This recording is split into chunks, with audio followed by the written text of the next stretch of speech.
Alhamdulillah, wassalatu wassalamu ala rasulillah, wala hawla wala quwata illa billah. Rabbi syrah li sadri wa yassir li amri wahlul 'uqdatan min lisani yafqahu qawli.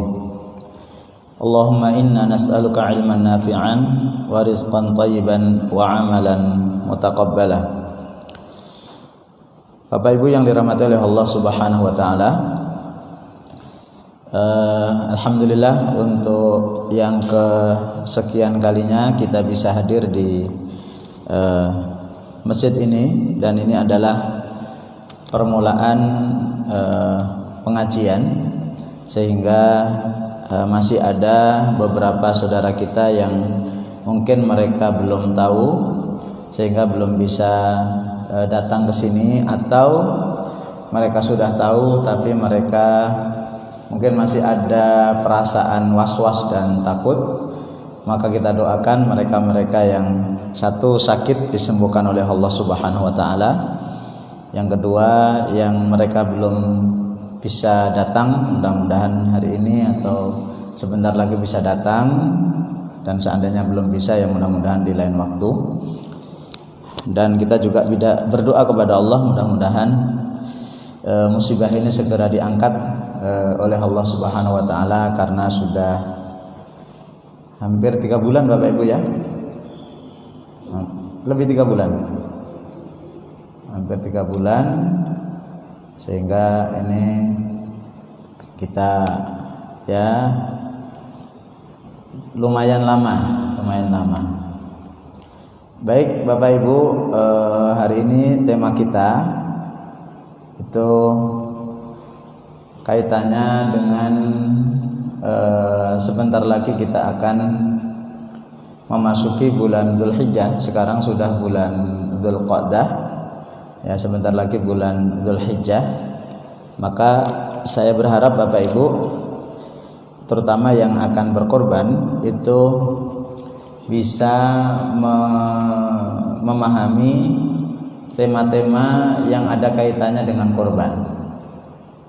Ya, walaupun korban itu insya Allah tiap tahun kita lakukan, tapi ilmu tentang korban itu sebisa mungkin menyeluruh dan bisa kita pahami. Mulai dari ilmu sejarah korban Bapak Ibu, walaupun saya nggak akan menyampaikan, saya hanya mengingatkan ilmu tentang sejarah korban. Itu sebaiknya kita tahu, mulai korban anaknya Nabi Adam, kemudian korbannya Nabi Ibrahim, dan korbannya Nabi Muhammad sallallahu alaihi wasallam. Kemudian nanti tafsir Al-Kautsar yang insyaallah pagi ini akan saya sampaikan. Ya, tafsir Al-Qur'an yang insyaallah pagi ini akan saya sampaikan. Kemudian yang berikutnya tentang fikih korban, nanti insyaallah di lain waktu mungkin Ustaz Hamdal atau Ustaz Asep akan menyampaikan itu. Kemudian tentang masalah teknik korban yang baik. Kemudian baru nanti kita akan berbicara masalah keluarga Nabi Ibrahim alaihissalam. Ya, keluarga Nabi Ibrahim alaihissalam. Sehingga kalau itu kita pahami dengan baik Bapak Ibu yang dirahmati oleh Allah, maka bagi kita berkorban itu bukan sesuatu yang memberatkan, tapi sesuatu yang menyenangkan. Ya, berkorban itu bukan sesuatu yang memberatkan, tapi menyenangkan. Dan kita ingin kalau berkorban itu berkorban yang paling baik. Ini kenapa nggak bisa? Kemarin bisa, waktu SMP itu bisa.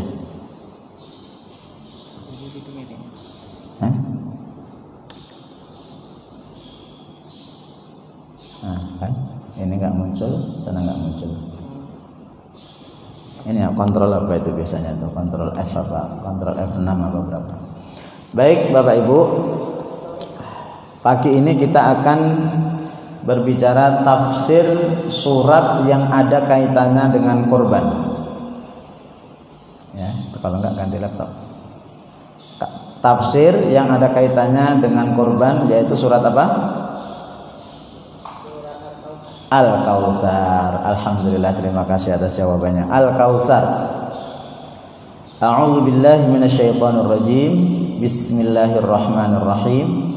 Inna a'tainakal kautsar fashalli lirabbika wanhar. Inna syani'aka huwal abtar. Baik, kita baca dulu biar semangat ya. Apa itu? Suara apa itu? Oh, burung. Alhamdulillah burungnya udah masuk Islam. Saya baca, Bapak Ibu ikuti. A'udzu billahi minasy syaithanir rajim. Mari.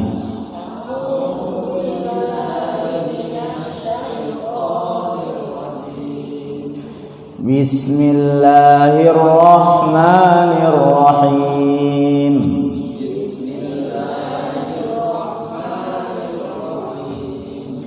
Inna a'tainakal kautsar.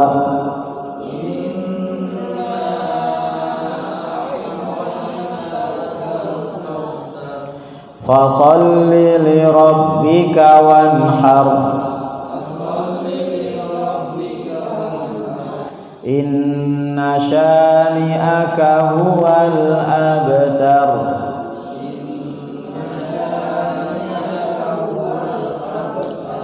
Baik. Surat Al-Kautsar itu adalah surat yang paling pendek di dalam Al-Qur'an. Di dalam Al-Qur'an itu ada 3 surat yang hanya 3 ayat. Yaitu surat Al-Kautsar, Al-Asr dan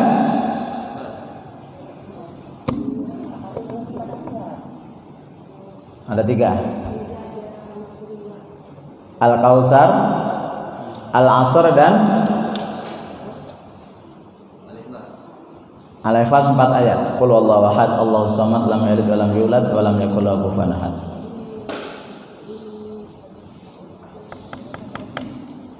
Halo, suka baca Quran nggak?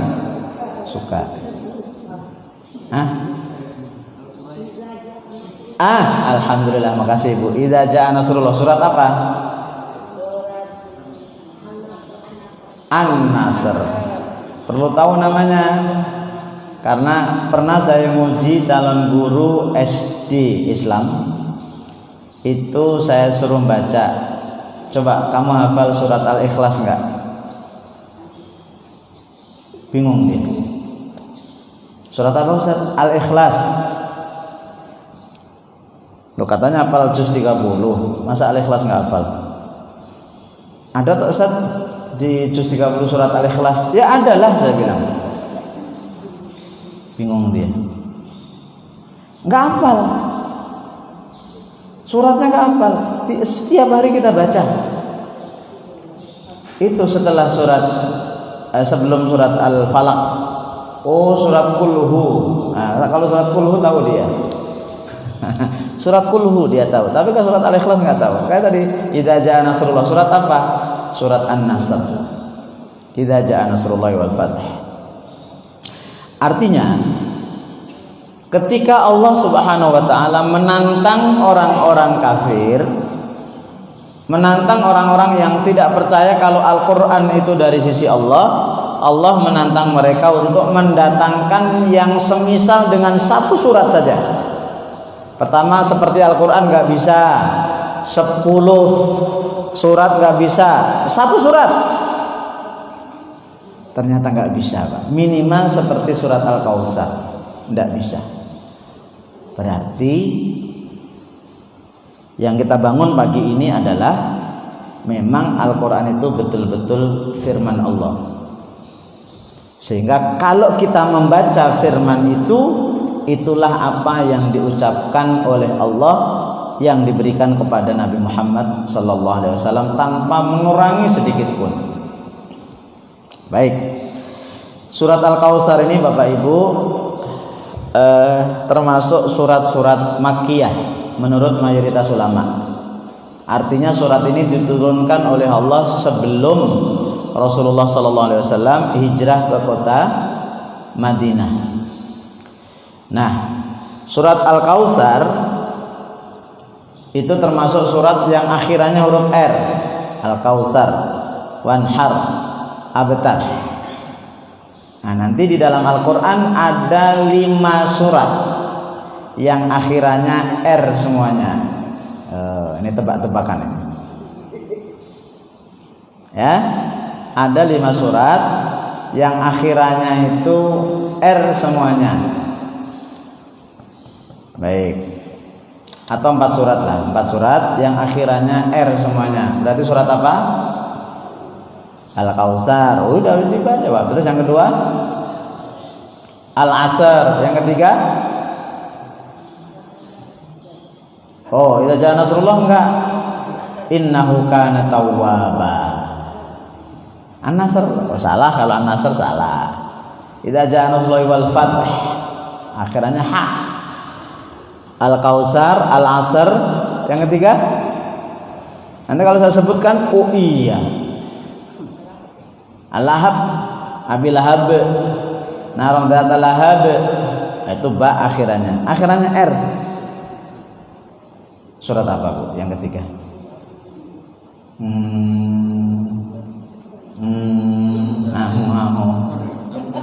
Al-Mudaththir. Ya ayyuhal mudaththir qum fa'anzir wa rabbaka fakabbir wa thiyabaka fatahhir wa rujza fahjur wa la tamnun tastakthir wa li rabbika fasbir fa idza nuqira fin naqur fadzalika yawma idzi yaumun asir 'alal kafirin ghairu yasir dzarni wa man khalaqtu wahida wa ja'altu lahu malam mamduda wa bamina wa syuhuda. Bukan, tinggal 2 lagi ya. Kalau bisa menjawab, saya kasih hadiah tahun ini naik haji.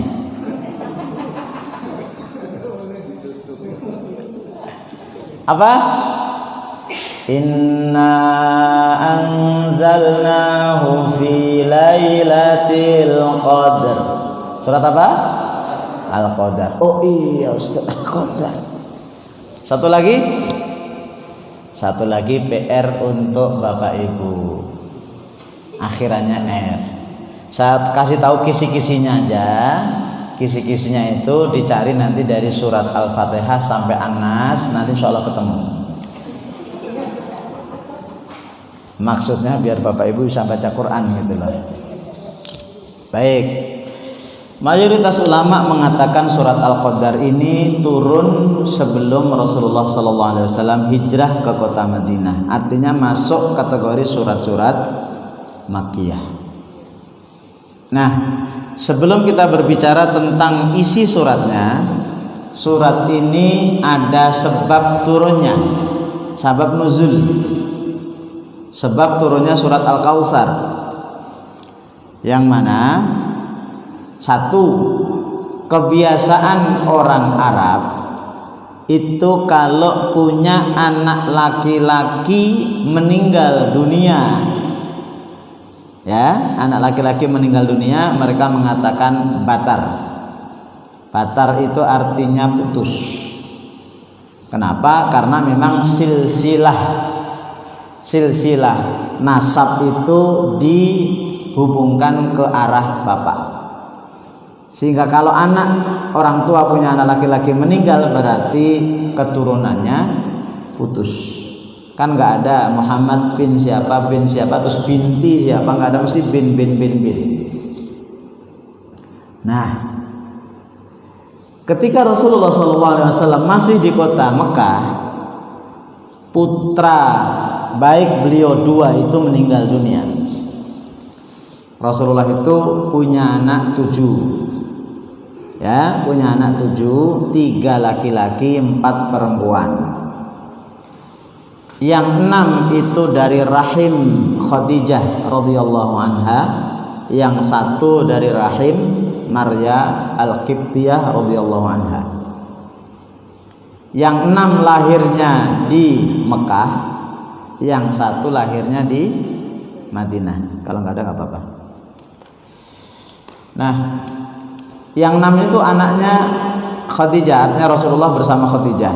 Satu Qasim, yang kedua Zainab, yang ketiga Ruqayyah, yang keempat Ummu Kulsum, yang kelima Abdullah, yang keenam Fatimah. Ya, itu 6. Nanti yang di Madinah lahir namanya Ibrahim dari rahim Maria Al-Qibtiyah. Nah, ketika Rasulullah SAW punya anak laki-laki tadi, Al-Qasim dan Abdullah, dua-duanya meninggal ketika masih kecil. Sedih Rasulullah SAW. Nah, orang-orang Quraisy, orang-orang kafir, begitu tahu anaknya Rasul meninggal, mereka berkomentar negatif. Bataro Muhammad, kata mereka. Maaf, slide-nya nggak ada, lagi nggak connect. Bataro Muhammad, Muhammad terputus. Muhammad nggak punya anak, nggak punya keturunan, terputus. Sudah sedih ditambah dengan komentar negatif, tambah sedih lagi. Akhirnya Allah Subhanahu wa taala menurunkan surat. Kalau nggak bisa nggak apa-apa, udah tinggal aja. Menurunkan surat untuk menghibur Rasulullah SAW dengan surat Al-Kautsar. Ya, kebayang Bapak Ibu ya? Bapak Ibu misalnya punya anak, anaknya lagi lucu-lucunya, lagi bagus-bagusnya, meninggal. Kira-kira sedih nggak Pak Bu? Sedih. Rasulullah sedih kan? Lagi anak laki-laki. Tapi ternyata dimatiin dulu. Tapi ternyata roh Allah Subhanahu wa taala menghibur dengan Al-Qur'an. Nah, dari sebab turunnya surat Al-Kautsar ini paling tidak ada 3 pelajaran untuk kita. Ya, ada 3 pelajaran untuk kita Bapak Ibu. Pelajaran pertama, setiap orang itu pasti diberi musibah. Ya, setiap orang itu pasti diberi musibah. Tak terkecuali Rasulullah SAW. Bahkan para nabi dan rasul adalah orang yang musibahnya paling besar. Maka kalau kita sedang mendapatkan musibah itu, cobalah bercermin dengan para nabi dan rasul. Bercermin dengan mereka, dengan para nabi dan rasul. Contoh musibah COVID-19, Corona. Bandingkan Corona di zaman sekarang dengan musibah di zaman dulu, Pak, nggak ada apa-apanya Corona itu. Tanpa mengecilkan Corona, nggak ada apa-apanya Pak. Nah, kenapa dengan Corona ini justru malah timbul berikutnya 3 penyakit. Corona itu musibah, ketika disikapi dengan salah itu menimbulkan 3 penyakit yang lebih besar. Pertama, kekhawatiran kalau dia terkena Corona. Khawatirnya tinggi Pak. Kalau hati-hati ya betul, nggak masalah. Tapi khawatir Pak, takutnya luar biasa. Takutnya luar biasa. Justru dengan takut dan khawatir itulah yang akan melemahkan imunitas kita. Bukan nantang, nggak boleh. Mana Corona? Sini, tak telan. Oh, nggak boleh juga begitu. Saya orang paling tawakal, bukan begitu. Tapi khawatir Pak.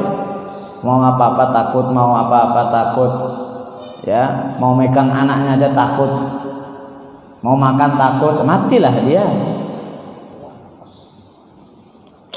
Penyakit yang kedua, ini yang paling bahaya, khawatir rizkinya nggak dapat. Terutama yang penghasilannya itu bukan ditanggung oleh negara atau oleh apapun ya, bukan gajian tetap. Ya kalau mohon maaf, kalau PNS, ASN itu ya nggak begitu masalah. Tapi yang sekarang kerja dapat duit, ya sekarang kerja pekan depan dapat duit, atau intinya kerja duitnya itu tergantung pekerjaannya.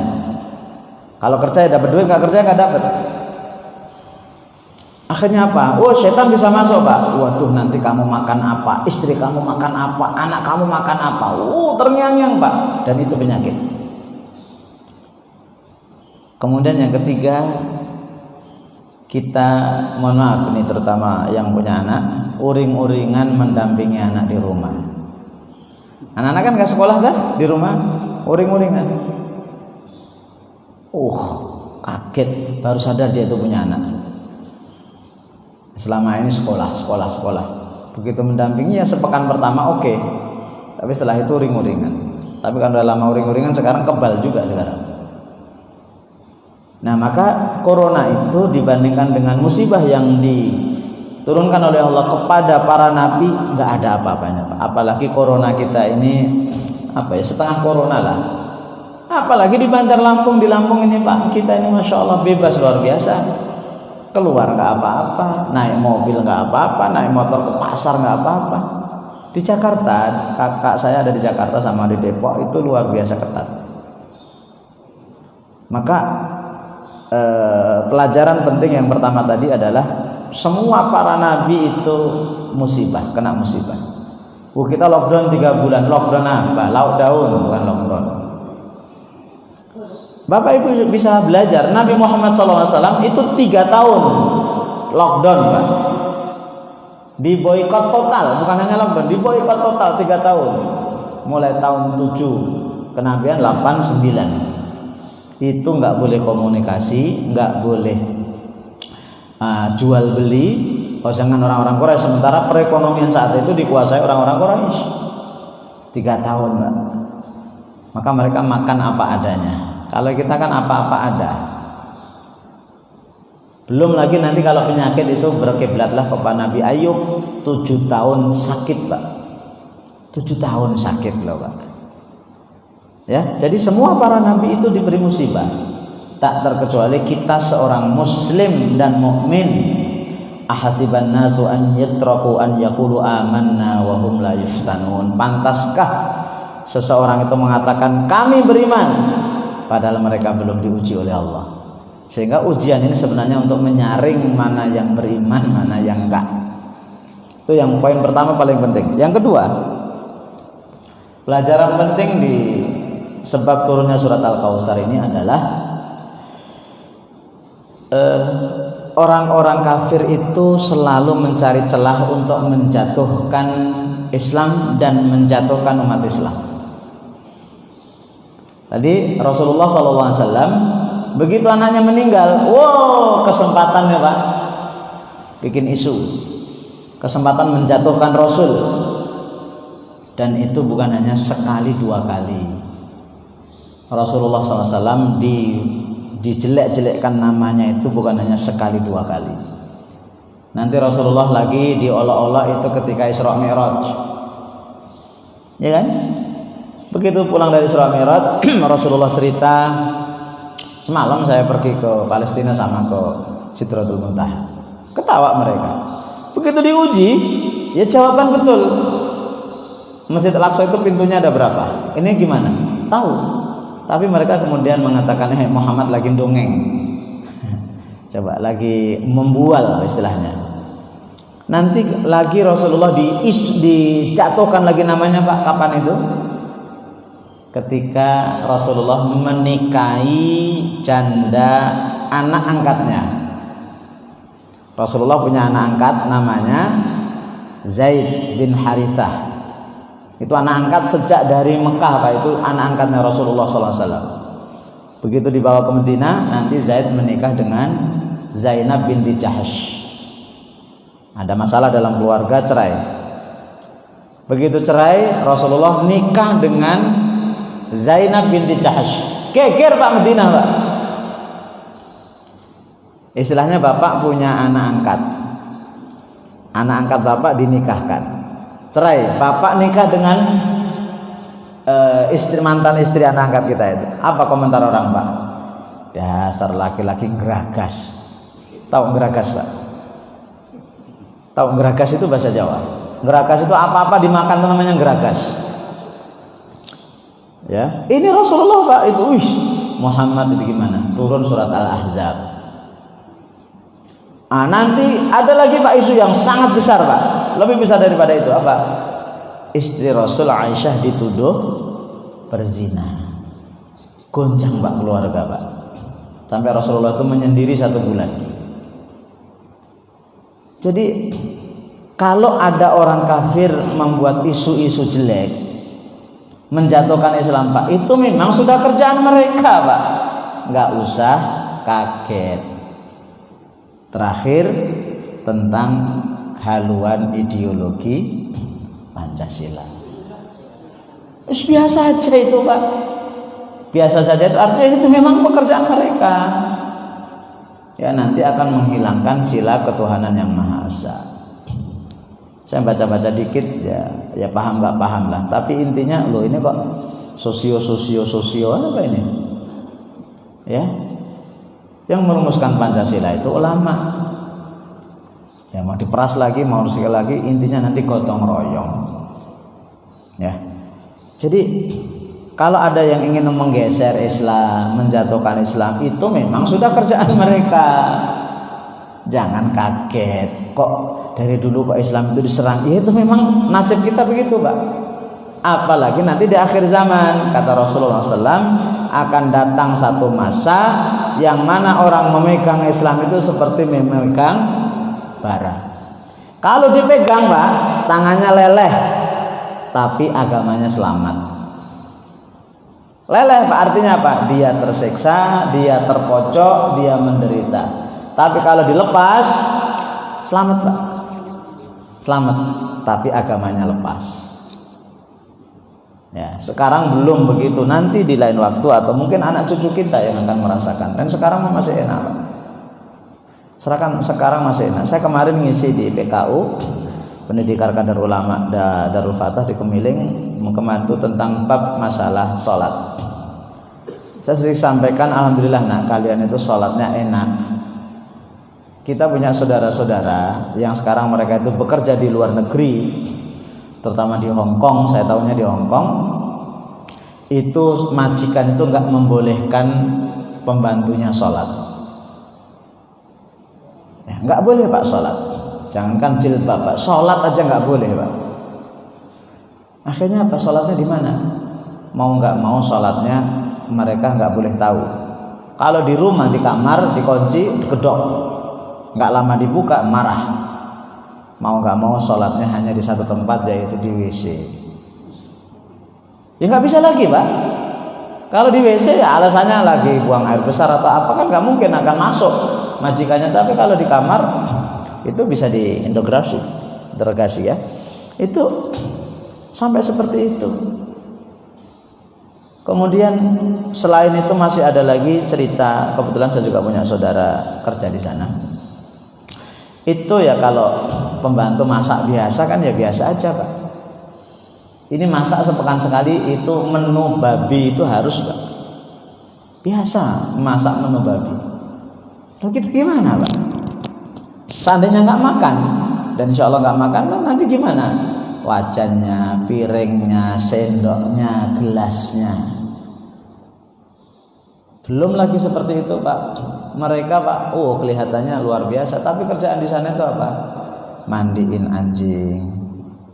Ya, ngeramasin Pak, anjing itu digeramasin Pak, digeramasin, diandui, nanti disisirin Pak. Itu biasa aja. Maka kita, ya alhamdulillah, ini Bapak Ibu kalau mau dengar kisah-kisah penderitaan mereka itu luar biasa di negeri seberang. Padahal gajinya ya sebulan sih saya dengar-dengar rata-rata 6 sampai 7 juta. Ya. Yang mendingan di Indonesia lah. Walaupun gajinya hanya 20 juta, hanya 30 juta gitu ya. Baik. Itu yang kedua. Nah, udah lewat 50. Masya Allah. Yang ketiga, tadi poin pertama, setiap orang itu diberi musibah. Yang kedua, orang kafir itu akan selalu mencari-cari kelemahan kita. Yang ketiga, Bapak Ibu yang dirahmati oleh Allah, pelajaran penting surat Al-Kautsar ini adalah ketika seseorang diberi musibah, maka seyogyanya seharusnya Al-Quran itu yang menghibur dia. Ya, Rasulullah SAW begitu dicaci, difitnah, itu Allah menghibur Rasul itu dengan Al-Quran. Itu surat Al-Kautsar. Artinya kalau kita itu diberi musibah oleh Allah Subhanahu wa taala, maka jadikan Al-Qur'an itu sebagai penghibur bagi kita, Pak. Kalau nyari hiburan itu nyari hiburan yang mendatangkan kebaikan. Jadi kalau kita itu mendapatkan musibah, hiburannya itu hiburannya Al-Qur'an. Kenapa? Al-Qur'an itu penuh dengan kisah, penuh dengan hiburan-hiburan, penuh dengan janji-janji. Ya. Jadi kalau kita mendapatkan musibah apa, cari Al-Qur'an, pasnya ini apa nih? Oh, anak saya meninggal, cari Al-Kautsar. Oh, saya kecolongan, dicolong, duit saya dicolong. Oh, di surat Ali Imran ada ayat tentang itu. Oh, suami saya, mohon maaf Ibu, suami saya ini nggak jelas, mak jelas. Maka ibu-ibu kadang-kadang berdoa, ya Allah, mudah-mudahan suami saya enggak pulang, mudah-mudahan suami saya ini cepat meninggal. Itu nanti ada contohnya surat At-Tahrim. Ya. Itu doa istri Fir'aun. Ya. Doa istri Fir'aun itu apa? Ya Allah, selamatkan saya dari Fir'aun. Berarti kalau ibu pernah berdoa kepada Allah, ya Allah, selamatkan saya dari suami saya, berarti suami ibu Fir'aun.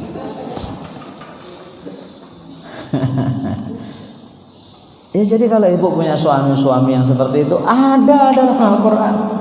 Bapak-bapak punya istri yang gak jelas, ada kisahnya dalam Al-Quran. Kita punya anak yang susah diatur, ada kisahnya dalam Al-Quran. Cari hiburan itu di Al-Quran.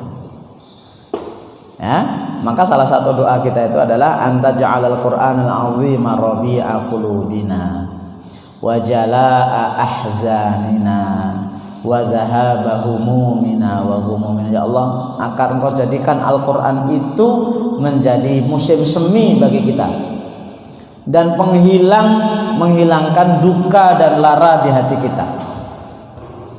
Maka kok itu Islam, Pak. Jadi Allah turunkan kita itu musibah, itu Allah pengen tahu ini hambaku tuh cara menyembuhkannya tuh pakai apa. Oh, kalau dia sedih buka Quran, baca Quran. Ini berarti lulus hambaku. Ada orang itu dikasih musibah oleh Allah untuk menghibur diri, Pak, dengan cara yang haram, dengan cara yang nggak benar. Ya, sedih istrinya pergi, sedih anaknya meninggal dengan cara yang salah. Apa? Biar lupa. Satu, misalnya naudzubillah, mudah-mudahan enggak, minum minuman keras. Lupa, Pak, betul lupa. Tapi itu lupa sementara. Hilang, memang hilang, stresnya hilang, tapi sementara. Saya punya kawan cerita ke saya. Jadi dia ini bekerja di sebuah tempat lah yang itu sangat syar'i sekali bahasanya. Tapi pernah dikasih musibah. Dia perginya kemana, Pak? Perginya ke bar-bar apa? Yang karaoke itu namanya apa? Diskotik ya? Diskotik, Pak. Pergi ke diskotik. Sampai segitunya. Untuk menghilangkan biar nggak stres. Muslim nggak seperti itu, Pak. Seorang Muslim itu kalau dikasih musibah, jawabannya ada di dalam Al-Quran. Jawabannya ada di dalam Al-Quran. Kenapa? Ketika kita itu sedih, hiburannya itu kalau sebisa mungkin mendatangkan kebaikan. Mendatangkan kebaikan yang lain, Pak. Jadi ibadah itu bukan hanya ya sholat, ya ibadah, tapi menghibur diri dengan Al-Quran itu adalah bagian daripada ibadah. Ya. Ada lagi orang yang karena dapat musibah yang sangat besar, Pak. Itu akhirnya apa? Nggak tahan. Dia tuh nggak tahan dengan hidup. Akhirnya apa? Nyari cara yang nggak benar. Ya, contoh bapak-bapak istrinya ini sedang apa ya? Kita nggak bisa hubungan suami istri lah. Nah, bapak-bapak bingung gimana caranya. Akhirnya naudzubillah berzina. Itu nggak benar. Dan kita lihat Bapak Ibu, coba perhatikan. Nanti ketik di Google. Walaupun tingkat kebenarannya wallah alam, tapi mungkin juga bisa dipercaya juga. Bapak Ibu nanti buka di Google, tulis, diketik negara tertinggi bunuh diri. Perhatikan, saya kebetulan senang mengamati, menganalisa tentang bunuh diri itu dan juga perceraian. Saya itu senang membahas masalah itu. Itu nanti Bapak Ibu akan tahu negara-negara yang paling tinggi bunuh diri, angka 1 sampai 20. Insya Allah tidak ada negara yang mayoritasnya umat Islam. Yang saya ingat waktu itu saya buka, itu negara tertinggi itu Liutania, Eropa, negara tertinggi. Habis itu diikuti negara-negara lain, saya nggak hafal. Nanti ada Jepang, ada Korea. Nggak ada Pak negara Indonesia. Mayoritas Muslim. Malaysia, ya. Kemudian Brunei Darussalam, Saudi, Mesir, ya. Afrika sebelah utara, mulai dari Mesir, Libya, Tunisia, Aljazair, Maroko, kemudian Mauritania. Yang itu adalah mayoritas Muslim, nggak ada. Padahal penderitaan mereka itu sangat tinggi, Pak. Terutama Afrika Selatan ke bawah, Ethiopia, Sudan, ya itu penderitaannya luar biasa. Tapi nggak ada, Pak, yang bunuh diri itu nggak ada. Kalau contoh ada itu nggak banyak. Tapi yang paling banyak justru malah negara-negara maju. Negara-negara maju, Pak. Jepang itu kurang apa sih, Pak? Jepang itu kurang apa? Negara sangat maju, tapi kok ya dikit-dikit bunuh diri, Pak. Bahkan saya punya kawan, Pak, beliau dosen di Unila, cerita ke saya, beliau ngambil S3-nya di sana. Itu kalau gagal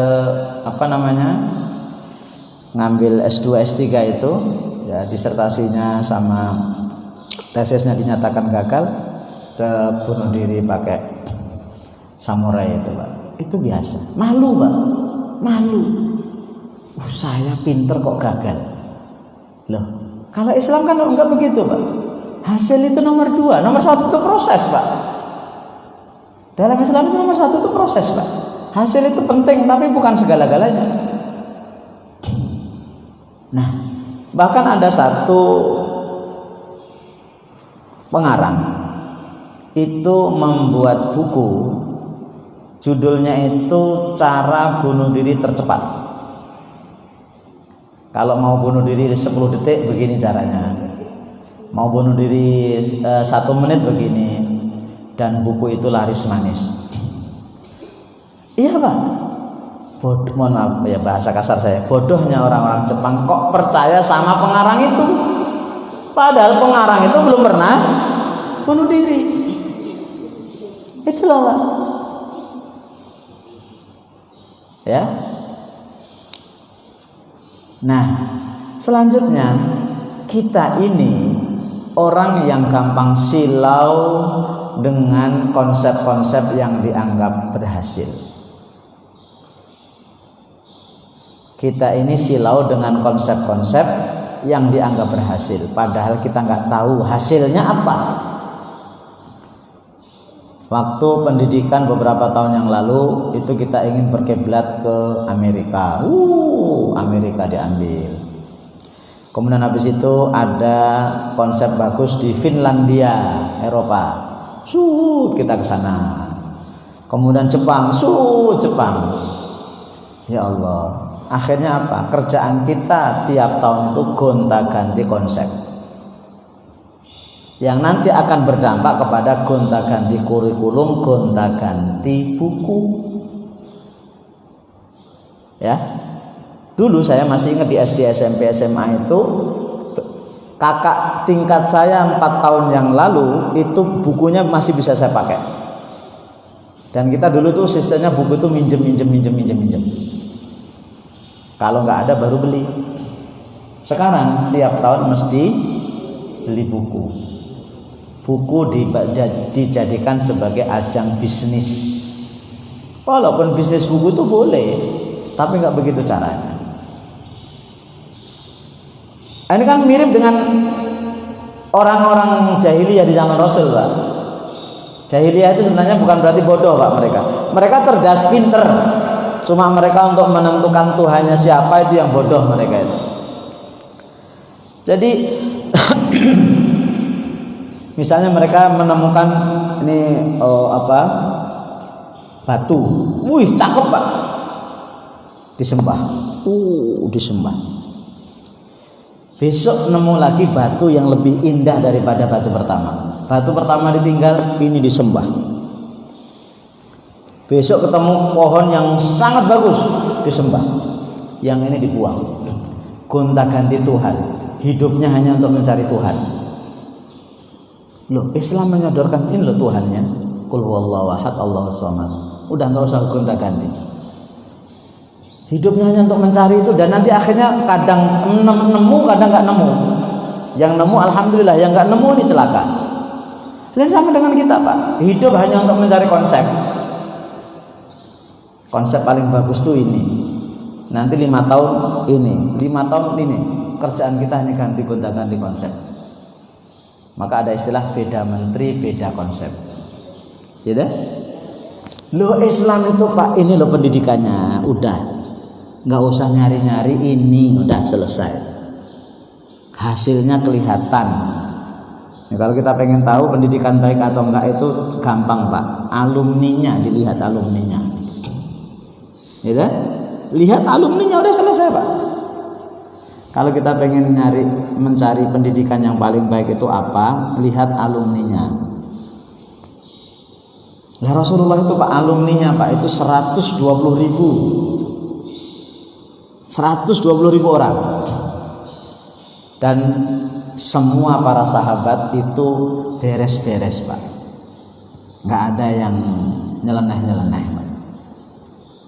Ya pernah ada yang punya kasus 1-2 ada, tapi nggak semuanya. Mayoritas bagus, paling 1-2 aja yang pernah misalnya berzina ada, dan itu dirajam. Jadi kalau pengen tahu pendidikan baik itu apa, lihat alumninya aja, Pak. Wah, alumninya ini akhlaknya bagus, ini bagus.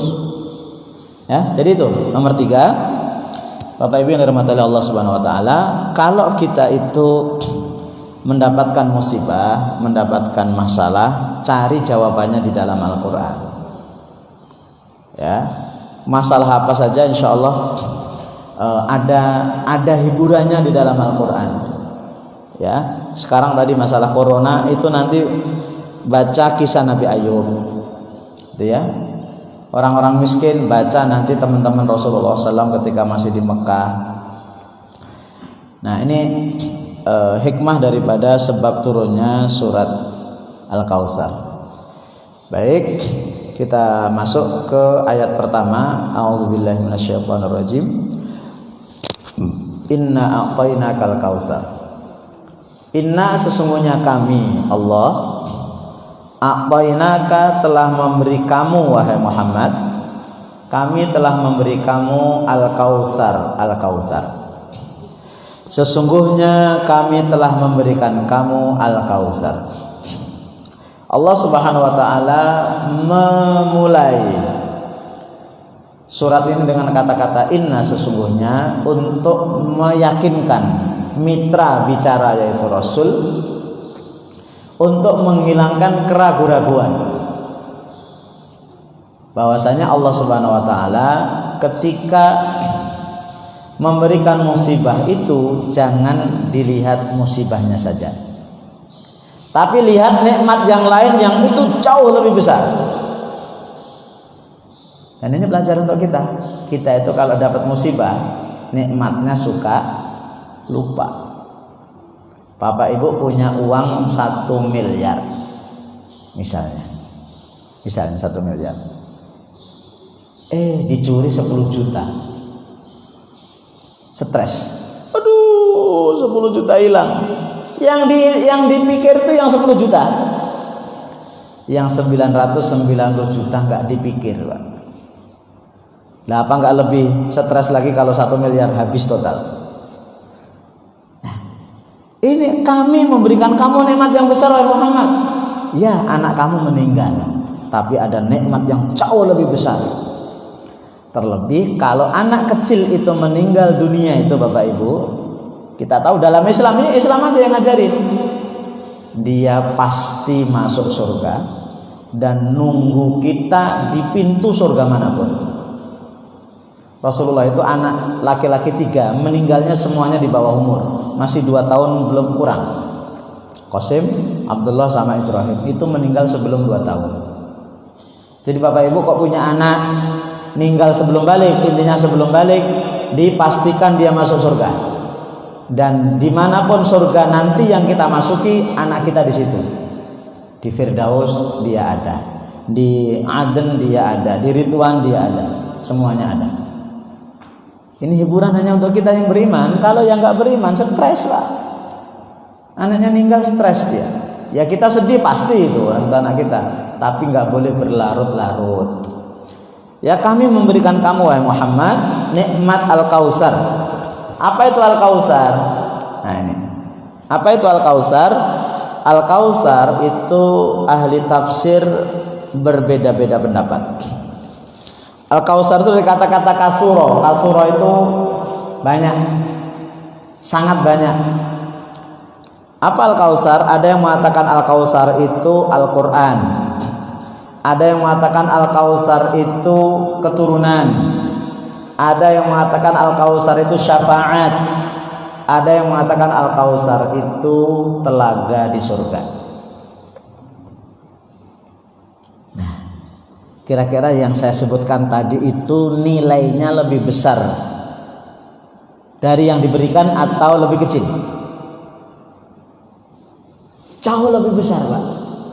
Telaga di surga nilainya jauh lebih besar daripada anak. Oh, anak itu besar, Pak. Maka ketika kita diberi musibah itu, jangan terpaku kepada musibah itu, lihat ya yang lebih besar. Corona 3 bulan, Pak. Ekonomi kita amburadul misalnya, harus nggak ada pemasukan. Kalau yang dilihat itu Pak stres. Tapi kalau yang dilihat tahun-tahun sebelumnya, ya Allah, berapa puluh tahun Engkau telah memberikan aku nikmat yang besar, harta dan uang.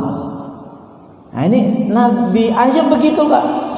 Begitu dikasih musibah, istrinya minta berdoa kepada Allah agar diangkat. Kata Nabi Ayub, saya hidup udah berapa tahun, saya dikasih musibah berapa tahun, saya malu sama Allah. Baru dikasih musibah segini aja udah ngeluh. Nah, maka ini pelajaran bagi kita. Kami memberikan kamu nikmat yang besar tadi. Ada yang mengatakan syafaat, keturunan, kemudian nikmat yang besar, kemudian telaga di surga. Itu semuanya besar. Nah, setelah itu fasholli li rabbika, maka salatlah karena Tuhanmu, wanhar, dan sembelihlah. Karena kami memberikan nikmat kepada kamu, wahai Muhammad, nikmat yang besar, maka sebagai bentuk syukurnya lakukan 2 hal. Di sini lakukan 2 hal, salat dan menyembelih. Dan itu pun pelajaran bagi kita. Kalau bersyukur Bapak Ibu, bersyukurlah dengan cara yang syar'i. Kalau mau bersyukur, bersyukurlah yang dibingkai dengan ibadah. Jangan bersyukur yang keluar dari koridor ibadah. Banyak orang bersyukur, Pak, tapi syukurnya itu salah. Contohnya apa? Saya cukup sering sakit hati dulu itu. Bukan sering ya, beberapa kali, mohon maaf, bukan sering. Saya kadang-kadang, Pak, kalau pergi ke rumah orang, ke rumah saudara itu kan mesti ada TV ya. Saya kadang-kadang duduk itu melihat. Walaupun mohon maaf di rumah saya kan nggak ada TV, jadi ya nggak tahu. Tapi begitu di rumah orang atau lagi beli apa itu ya lihat aja sambil nunggu, beli makan sambil nunggu lihat itu apa, ada apa. Itu beberapa kali saya saksikan dulu di salah satu televisi. Itu ada akademi. Oke? Akademi, nanti ada sistem apa namanya itu? SMS ya? Nah, itu yang menang itu biasanya yang SMS-nya paling banyak, dukung kami. Ketik 1 2 3 Hafi misalnya. Yang paling banyak itu yang menang. Akhirnya nanti ada namanya berguguran. Begitu nanti yang menang itu Pak, apa yang dilakukan? Yang menang itu Pak, mereka apa caranya? Karena mereka menang Pak, sujud syukur Pak. Ya dah, sujud syukur itu di atas panggung itu Pak. Yang perempuan pakaiannya begitu, nanti biasanya didampingi oleh ibunya. Sujud syukur, alhamdulillah ya. Itu bukan sujud syukur itu Pak, itu sujud yang menghinakan. Gak ada Pak kok lagu-lagu seperti itu kok menang sujud syukur Pak. Joget-joget, mohon maaf itu auratnya kelihatan. Sujud syukur yang mana itu Pak? Itu bukan sujud syukur Pak, itu sujud yang menghinakan dirinya. Bukan membuat dia diangkat oleh Allah, tapi justru malah menjatuhkan. Itu melecehkan Allah Pak. Loh haram kok disyukuri, loh heran saya. Haram kok disyukuri itu. Contoh lagi, malam 1 tahun baru 1 Januari, bersyukurnya kita apa? Apa syukurnya orang-orang Indonesia Pak? Menyalakan petasan. Itu bukan syukur Pak, itu justru mohon maaf menyalahi nikmat. Ya, nanti malam 1 Idul Fitri, alhamdulillah tahun ini saya hampir nggak dengar petasan Pak. Pertama waktu itu hujan, yang kedua karena corona, nggak ada duit kali. Tapi kalau niatnya karena itu Pak, salah. Berarti nanti tahun depan, Idul Fitri tahun depan, menyalakan petasan. Anak-anak kita Pak kalau sekolah, lulus SMP, lulus SMA, syukurnya apa? Coret-coret baju. Itu adat dari mana? Ajaran mana itu Pak? Nggak begitu Pak syukur itu Pak. Nggak ada dalam Islam, nggak sempat coret-coret Pak. Bukan lagi coret-coret, habis itu konvoi, wang, ya. Keliling gitu. Ya Allah, ini generasi seperti ini sampai kapan Allah alam? Ya, insya Allah mohon maaf kalau di SMP, SMA Darul Fatah insya Allah nggak seperti itu. Walaupun ada pelepasan itu ada, tapi nggak begitu Pak. Coret-coret. Loh, kenapa bajunya itu kalau nggak dipakai, dicuci, disetrika, kasihkan ke orang lain? Itu amal soleh. Gitu loh. Jadi syukur itu ada panduannya Pak, ada caranya. Ya, ada caranya. Nah, jadi itu ya. Caranya itu apa kata Allah? Fasholli salat, wanhar dan sembelihlah. Ulama mengatakan yang dimaksud dengan sholat ini sholat Idul Adha, sembelih ini adalah nyembelih korban. Sehingga ketika kita itu berkorban Bapak Ibu, sebenarnya itu adalah ungkapan syukur kita kepada Allah. Ya, jadi berkorban itu sebenarnya nggak ada yang hilang. Kita tahu korban itu pakai korban. Korban itu berarti menjadikan objek. Oh, dia jadi korban. Nah, padahal korban itu pakai kof. Koruba artinya apa? Dekat. Ada bahasa Arab sering kita ucapkan takarrub kepada Allah. Jadi berkorban itu sebenarnya fungsinya untuk mendekatkan diri kepada Allah. Jadi kita membelanjakan harta, kita beli sapi atau kambing, itu dalam rangka untuk mendekatkan diri kepada Allah. Kenapa? Kita nyontoh Rasul Pak.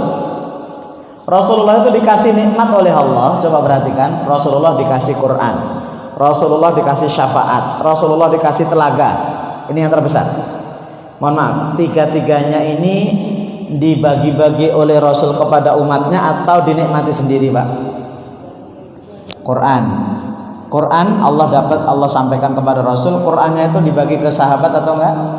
Dibagi nyampe ke kita menikmati. Yang kedua syafaat, nanti syafaat di akhirat.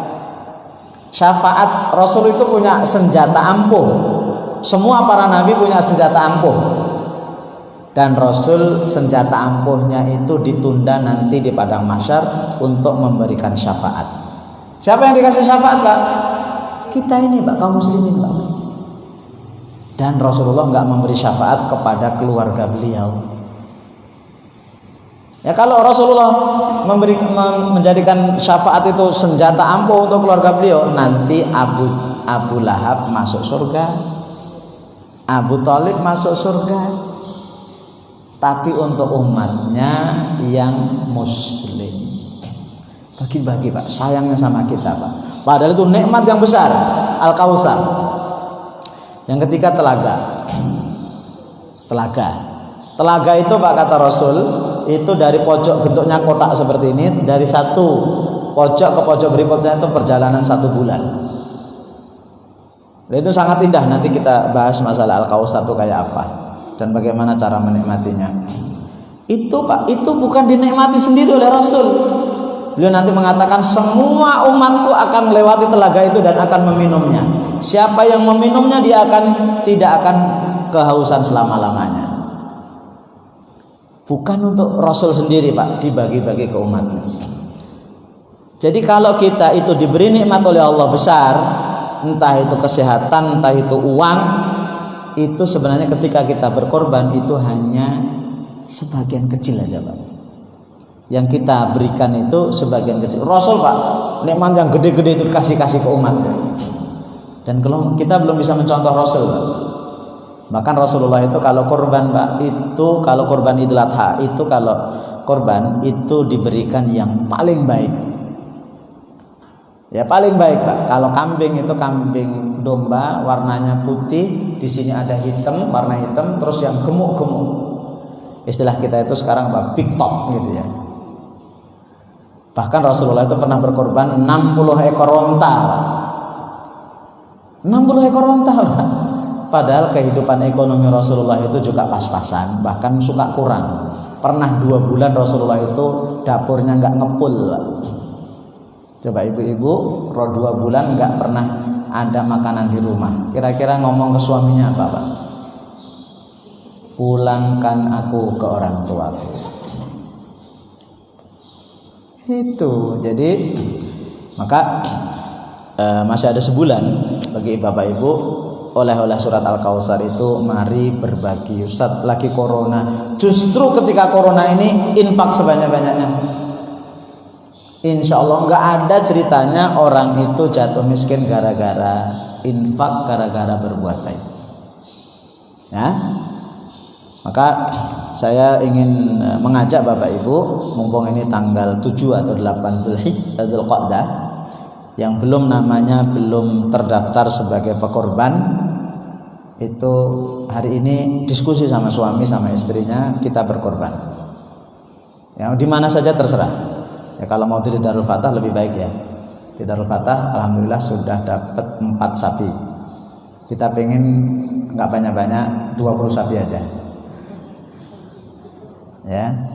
Di Darul Fatah itu kenapa? Nanti sebagian dagingnya itu kita simpan itu untuk para santri, ya.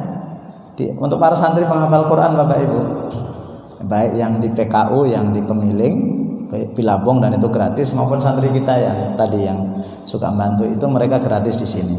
Itu salah satu caranya toknya adalah hewan korban itu dimasukkan ke kulkas, ke freezer, nanti dibuat makanan bisa untuk sebulan 2 bulan. Ya, yang lainnya ya untuk Bapak Ibu yang korban, kemudian juga untuk tetangga sekitar kita, apalagi di Natal itu membutuhkan, sangat membutuhkan. Maka nanti kalau ada yang mau korban silakan daftar ke kantor ya, itu minimal itu 3 juta ya, minimal 3 juta, dan insya Allah semua ustadz yang ada di Darul Fatah itu harus berkorban ya. Kita dapat 4 sapi itu dari internal aja, Pak, dari para ustadz itu korban dapat 4 sapi kurang 3 orang kalau nggak salah. Nah, Bapak Ibu kalau menggenepi jadi 20 sapi insya Allah hari ini silahkan daftar namanya aja ya. Masalah bayarnya nanti jam 7:30 nggak apa-apa insya Allah ya. Baik, ini apa yang bisa saya sampaikan. Kalau ada yang mau ditanyakan, dipersilakan. Nanti kalau untuk fikih kurban secara teknis, nanti insya Allah ada waktunya. Ini manas-manasin aja Bapak Ibu, manas-manasin yang belum berniat berkorban. Waduh Ustadz, corona itu kan di luar sana, di dalam ayam-ayam aja Bapak Ibu, insya Allah. Baik, silakan kalau ada yang mau ditanya, langsung aja ya, karena HP saya nggak saya bawa. Ayo Pak. Waalaikumsalam warahmatullahi wabarakatuh. Ya. Apakah sunnah atau wajib ya? Baik. Korban itu hukumnya menurut ulama itu ada dua pendapat. Mazhab Hanafi, Abu Hanifah, mazhab Hanafi itu korban itu hukumnya wajib. Kenapa? Karena mereka berdalih kepada hadis Rasulullah SAW, yang mana Rasul bersabda, "Man kana lahu sa'atun falam yudhi fala yaqrabanna masjidana hadza." Barang siapa yang punya kelapangan, keluasan rizki dan tidak mau berkorban, maka jangan sekali-sekali mendekati masjid kami, Masjid Nabawi. Oh, itu ancaman keras. Dari hadis ini mereka mengambil istinbat hukum kalau korban itu hukumnya wajib. Itu mazhab Hanafi. Jumhur ulama mengatakan korban itu hukumnya sunnah muakkadah dengan dalil-dalil yang banyak.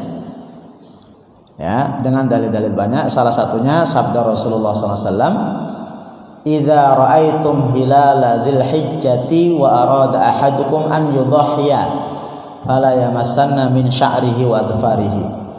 Apabila masuk bulan Dzulhijjah dan salah seorang di antara kalian ingin, nah kata-kata ingin itu berarti menunjukkan sunnah muakkadah. Nah, maksudnya sunnah muakkadah itu sunnah yang betul-betul sangat ditekankan. Ini dalam bahasa ahli fikih, sangat ditekankan. Sangat ditekankan itu jangan ditinggalkan lah.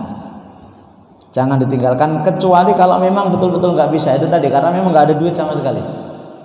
Ya, tapi insya Allah kita bisa gitu ya. Jadi itu secara hukum itu ada dua. Yang pertama mazhab Hanafi mengatakan wajib, jumhur ulama, mayoritas ulama mengatakan itu sunnah muakkadah, betul-betul sangat ditekankan untuk berkorban.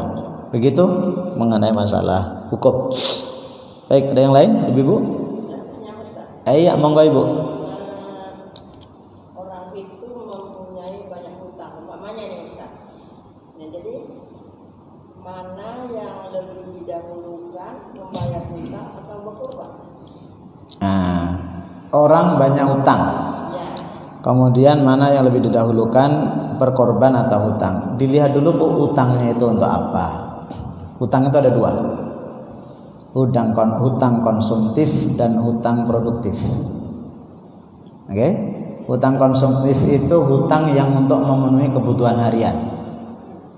Misalnya saya nggak punya duit, hutang biar bisa makan. Hutang lagi, itu namanya hutang konsumtif. Kalau hutang produktif, hutang untuk memproduksi biar menghasilkan rezeki yang lain, biasanya untuk modal. Ya, Bapak Ibu mengajukan uang ke saya, Ustadz pinjam uang 5 miliar aja. Untuk apa? Buka usaha.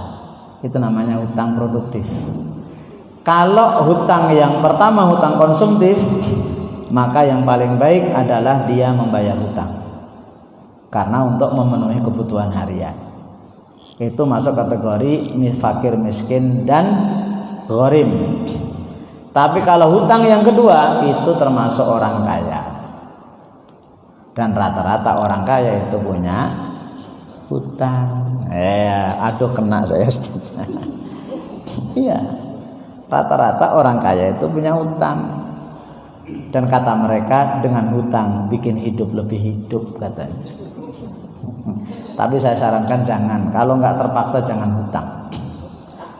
Ya, jadi kalau yang pertama Ibu itu lebih baik membayar hutang. Tapi kalau yang kedua ini produktif Pak. Mau bayar misalnya nggak korban sekalipun, hutangnya tetap ada. Bahkan saya punya kawan, mungkin dengar juga ceramah saya ini sekarang. Itu kata beliau, Ustaz, saya itu kalau cuma berhutang sedikit Ustaz, saya itu pusing. Tapi kalau hutang saya banyak, justru bank yang pusing kata dia. Maka dia itu punya utang ke bank sekitar 5 miliar. Dan itu biasa saja katanya. Karena kalau hutangnya cuma 10 juta, 20 juta pusing dia. Tapi kalau yang hutangnya banyak, bank yang pusing katanya, kata beliau. Jadi kalau hutangnya hutang produktif Bu, tetap berkorban. Ya, tapi kalau hutangnya konsumtif itu ya tentunya bayar hutang. Itu Ibu. Ada lagi? Ya, terakhir. Waalaikumsalam warahmatullahi wabarakatuh. Kita ada 3 pelajaran yang diambil. Baik, ya. Pasti diberi musibah. Nah, apakah setiap musibah itu pasti ujian? Kadang-kadang kita juga merasa merupakan satu hukuman. Baik. Musibah itu bahasa Arab. Musibah itu bahasa Arab. Asoba yusibu, artinya mengena. Yang mengenai kita itu namanya musibah. Maka kata Allah Subhanahu wa taala, ma asaba min musibatin illa biidznillah. Tidak ada musibah kecuali itu atas izin Allah. Itu namanya musibah. Dan dalam ayat yang lain surat An-Nisa, ma asaba min hasanatin faminallah wa ma asaba min sayyi'atin famin nafsik. Jadi musibah itu ada yang baik, ada yang enggak baik. Ya, musibah itu ada yang baik, ada yang enggak baik. Itu namanya musibah, cobaan. Ma asaba min hasanatin, musibah yang baik itu dari Allah. Ya, ada musibah yang enggak baik. Jadi musibah itu semua yang mengenai kita itu namanya musibah. Jadi Bapak Ibu dikasih kekayaan itu juga cobaan. Dikasih kekurangan itu juga cobaan. Wa nabluukum bisyarri wal khairi fitnah. Kami akan coba kalian dengan kebaikan dan keburukan. Nah, jadi Bapak Ibu, mohon maaf, punya anak itu ujian. Enggak punya anak ujian. Punya mobil ujian, enggak punya mobil ujian. Allah pengen tahu sikap kita dengan musibah itu apa. Ya. Dan musibah itu turun kepada kita itu bukan dalam rangka Allah itu benci sama kita, enggak. Itu dalam rangka untuk menutupi kekurangan kita. Maka biasanya orang diberi musibah itu di mana di titik lemah seseorang itu. Seseorang itu titik lemahnya apa? Itu dikasih musibah. Kenapa? Untuk agar dia itu sadar, ini loh kamu kelemahannya seperti ini. Nih saya kasih ujian biar kamu memperbaiki. Ibarat orang itu kalau ujian sekolah, kuliah, dia kasih ujian, cret begitu. Begitu tahu, oh dosennya paham. Kok di bab ini rata-rata anak-anak kok nggak paham ya? Diulang lagi. Ya, kita pengen tahu anak-anak itu pemahamannya sampai mana. Walaupun Allah dengan kita jauh berbeda. Maka ada orang dikasih musibah dengan apa? Harta. Karena Allah tahu anak orang ini kalau dikasih harta lupa dia. Coba dikasih harta. Ya. Ada orang dikasih musibah harta, oke, nggak masalah. Dikasih ujian sakit nggak masalah. Dikasih ujian pangkat nggak masalah. Begitu dikasih ujian wanita, kelepek-kelepek dia. Ada seperti itu. Maka Allah ngasih ujian kita itu dalam rangka agar kita itu menutupi kekurangan kita. Dan kadang-kadang memang ujian itu dalam rangka untuk satu, menaikkan grade iman kita. Ya, dengan ujian kita lolos. Nah, ini corona ini ada yang lolos apa enggak? Itu masing-masing. Ada yang kedua itu dalam rangka untuk menggugurkan dosa kita. Ya. Maka dalam hadis nanti bisa Bapak Ibu baca di Riyadhus Shalihin itu bab sabar. Ma yusibul muslima min nasabin wala wasabin wala maradin. Tidak ada yang kena musibah seorang muslim, entah itu sedih, ya, galau, sakit, kemudian stres lah bahasanya, hati gundah, hatta syauka, hingga duri yang mengenai kakinya, melainkan itu adalah untuk membersihkan kesalahannya. Maka Bapak Ibu kalau di jalan, misalnya ini yang paling kecil aja, di jalan tahu-tahu bannya gembos, motor atau mobil, begitu lihat ada paku nancep, atau tahu-tahu gembos ya bocor, jangan ditendang-tendang. Dasar motor butut macet terus. Memang udah butut, jangan ditendang-tendang lah. Innalillahi wa inna ilaihi raji'un. Alhamdulillah. Gitu. Ini motor saya bannya bocor, akhirnya Pak olahraga. Geledek Pak, olahraga itu kan berkeringat. Geledek, alhamdulillah. Ketemulah bocornya di sini, ketemu tambal bannya di kedaton sana. Lumayan olahraga. Begitu nyampe sana ditambal, alhamdulillah hari ini saya bisa ngasih rezeki ke tukang tambal ban. Udah selesai Pak. Selesai. Jadi itu namanya musibah. Jadi semua yang menimpa kita itu musibah. Baik, masih ada lagi ibu-ibu? Satu kalau masih ada? Tidak ada. Baik, kalau tidak ada insyaallah Bapak Ibu tiap hari Ahad kita sudah memulai kajian, jadi nanti dapat berita atau tidak dapat berita, insya Allah tetap datang. Dimulai dari jam 6:15 sampai setengah 8. Kalau dapat berita ya tetap datang, nggak dapat berita juga tetap datang selama nggak ada pengumuman libur. Biasanya libur kita itu kalau 10 hari terakhir Ramadan, Idul Fitri dan Idul Adha. Nanti tanggal 2 Agustus itu libur, selebihnya masuk lagi. Kan kita Idul Adha kan tanggal berapa? 31 apa?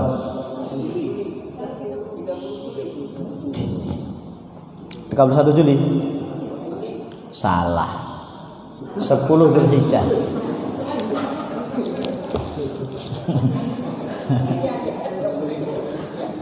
Ya, mohon maaf. Jadi nanti tanggal 31 Juli kemungkinan besar kita Idul Adha, maka tanggal 2 Agustus hari Ahad itu libur karena masih hari tasyrik. Bapak Ibu saya tahu lah masih bikin rendang, bikin apa. Nanti mulai lagi tanggal 9 Agustus. Ya, 9 Agustus datang ke sini, tolong rendangnya dibawa. Makan bareng-bareng. Gitu ya, dendeng rendang enggak apa-apa lah. Kami insya Allah nggak akan marah Pak. Bapak Ibu kesini bawa rendang nggak akan marah. Menolak pun insya Allah nggak, insya Allah. Baik, terima kasih. Subhanakallahumma wa bihamdika asyhadu an la ilaha illa anta astaghfiruka wa atubu ilaik. Assalamualaikum warahmatullahi wabarakatuh.